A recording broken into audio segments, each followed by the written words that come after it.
Alright, ladies and gentlemen, I'm here on the show, and I want to talk about some NBA. I know, so let's get around to it. So, Marcus Morris joined Run It Back FDTV and FanDuel TV with Shams and all the others on there.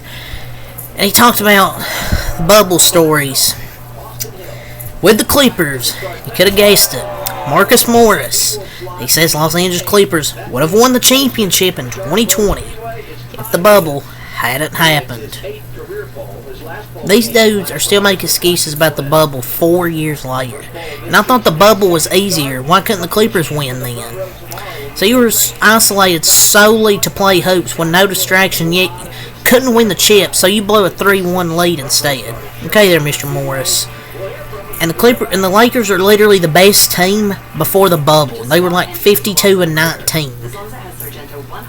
And the Lakers won the last matchup between full strength Clips and Bucks that year.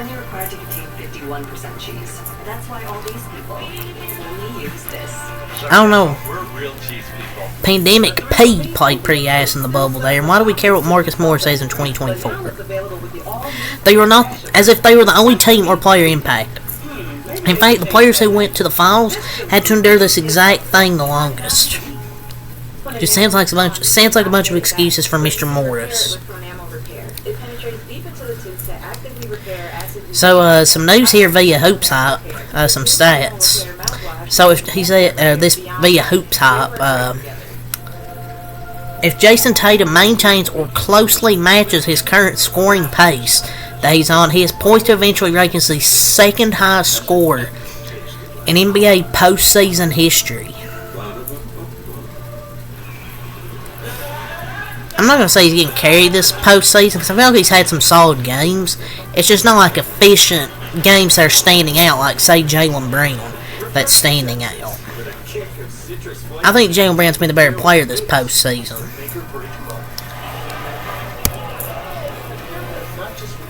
So, per Basketball Talk, Kurt Helin, lead NBA writer, there are rumblings that Miami could be open to parting ways with Jimmy Butler, Jimmy Buckets, rather than extending him. Per Basketball Talk, and quote here, says, despite what Pat Riley said at his press conference, there are rumblings that Miami could be open to parting ways with Jimmy Butler rather than extending him. Goes on to say, reuniting Butler and Joel Embiid could work. Something Fisher mentions at Yahoo Sports. He also notes DeMar DeRozan is a free agent, but that's not an ideal fit. We all know Jimmy Butler ain't going nowhere. He's going to stay with the Heat. And the source is quoting from an article that also mentions league executives are of the mind Butler will most likely remain with the Heat.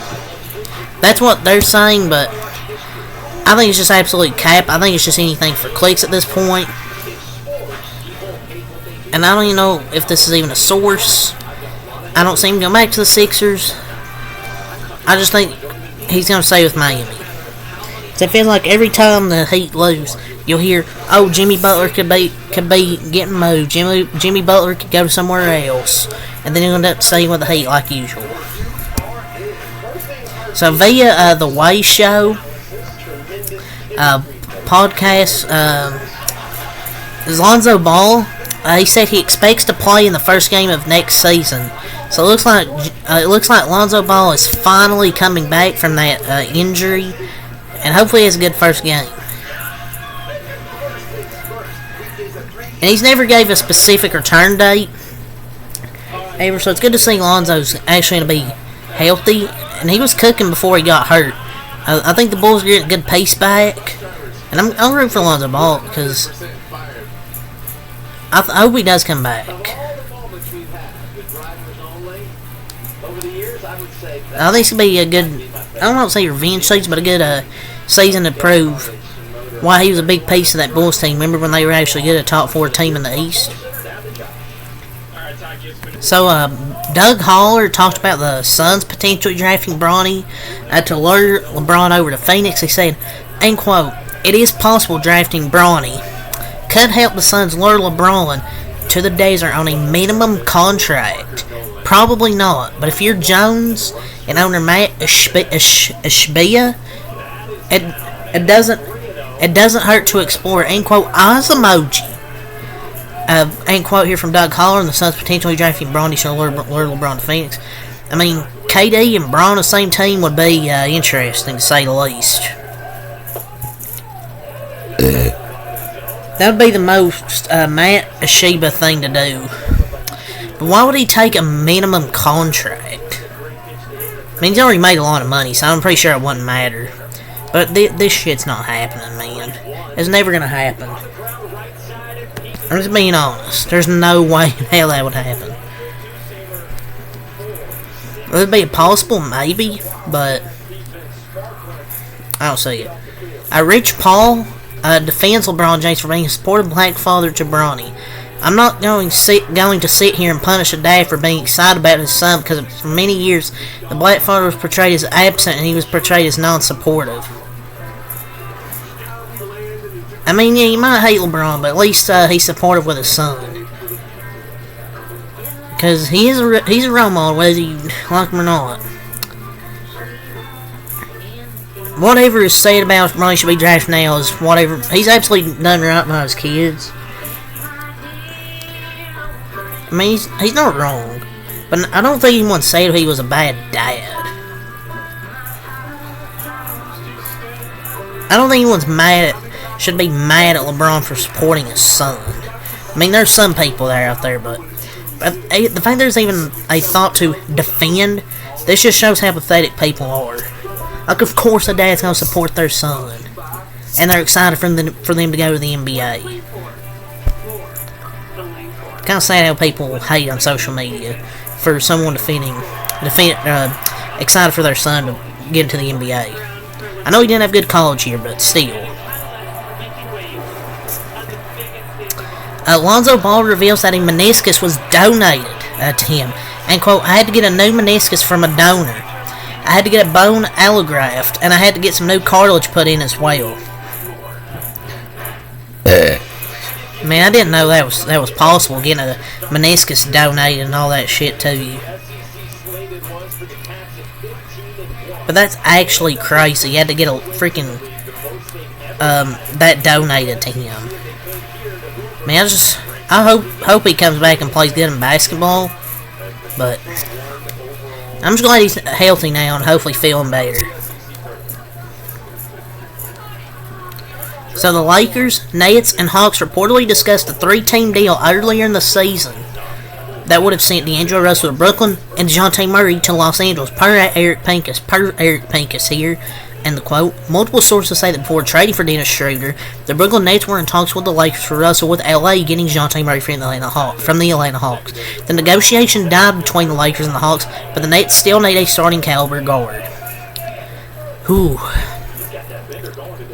I felt the Lakers might have won that trade, and it would have literally been D'Lo for DeJounte Murray. The Lakers would have won that trade instantly. That's what I think. Would Murray fit well with the Lakers? I mean, would he fit well? I mean, he can. I mean, he's like a career 32% 3-point shooter, and Lakers need 3-point shooting. But it's hard to pass up on that deal though. DeJounte Murray's way better than D'Lo. So I don't know. It's been a good deal for them. So via Chris B. Haynes, Rich Paul says he has zero interest in his client Bronny James having a 2-way contract. And quote, teams know that. I'm not doing that. I mean, maybe a 2-way deal would be the best for him. I mean, he can still play in the G League, even if it's not a 2-way. But because he's definitely not good enough starting day one in the NBA. But not because of who his dad is, but because of his monster. Because of his monster numbers in college already. I'm just exaggerating that, being sarcastic. But I don't know. I feel it would be best, maybe a 2-way deal, but he can still be in the G League probably. So on Run It Back FDTV, Marcus Morris talks about Jared Allen's playoff injury. He had a rib injury. He said, if you put me in that same position, do I play? Yes. Well, I think he said before he can't speak on how bad it was. I mean, it's a calm answer. But is he really calling him soft? Saying it, man. So the Gilbert Arenas show, he talked about Luka. And he says Luka Doncic is a first ballot Hall of Famer if he retired today. I mean, he's actually speaking the truth for once. And the first thing I agree with, it's not even about his NBA accomplishments at this point. It's about what he did in Europe was more than enough, but a 5-time first-team all-team NBA already. And his overseas place factors as well. And honestly, he has a lot of chances to win rings. So Byron Scott, former Lakers legendary coach, doesn't think players from this era would be able to play in his era. They wouldn't compete with us in our era. This is the softest brand of basketball you can play right now. Oh, here we go with the soft gimmick.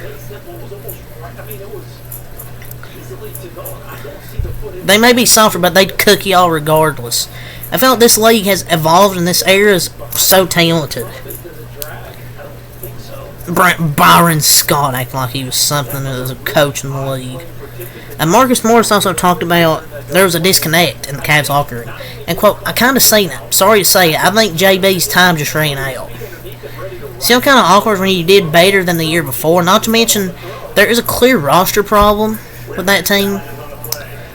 But just so many injuries as well.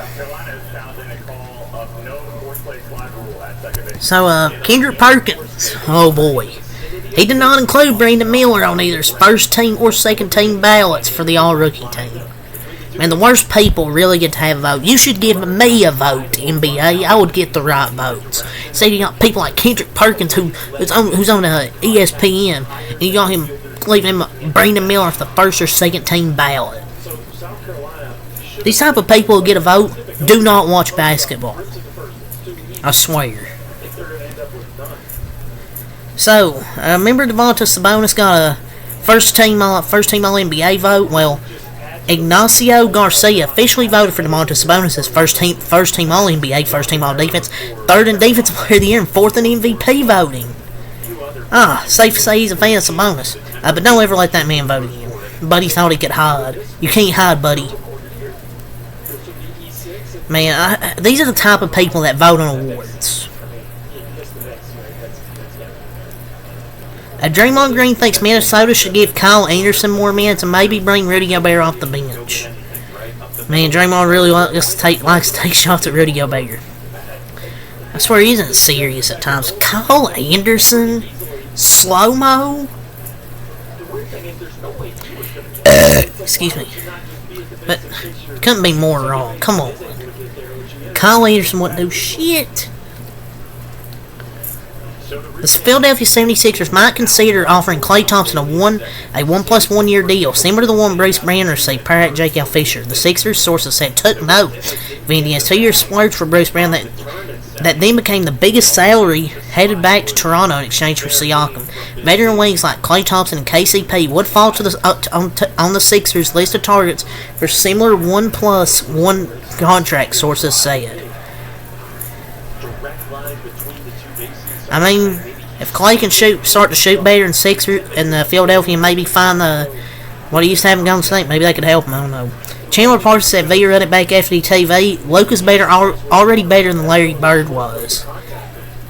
I mean, I don't know about that. Larry Bird's one of the top probably 10, 15 players ever. I don't know about putting Luka there yet. If the Cavaliers do make Garland available, one trade that can make sense would be a package centered around the Los Angeles Lakers, Austin Reeves and Rui Hachimura at Bobby Marks 42. The Lakers are not trading Austin Reeves away for Darius Garland. Paul Pierce praises Kyrie and Luka Doncic. This is the best offensive duo in NBA history. I don't know about that. KD and Curry would like to have an argument there. Reggie Miller defends Tyrese Halliburton against accusations of being a frontrunner. You can't make a case the Knicks were front-running and trash-talking. Game 2, they didn't start cheating until the game was in hand. Josh Hart didn't come over to me until the game was in hand. Front-running. Makes no sense because who's going to trash-talk when they're down anyways? Zach LaVine could be a backup plan for Philadelphia, going from Tobias Harris to Zach LaVine. I mean, Zach LaVine would be a good fit to Joel Embiid. Per J.K. Fisher, there's no guarantee OG Anunoby will resign in New York. There's no guarantee for anybody to sign anywhere when it's May 23rd, buddy. Or yesterday. The Spurs and Lakers are potential landing spots for Chris Paul, and there's a lot of optimism also that the Cavs could get a 4-year, $208 million extension with Donovan Mitchell. The Cavs have Frank Vogel and Terry Stotts on their radars. But yeah, it's really up to say here, so until next time, Michael Peace.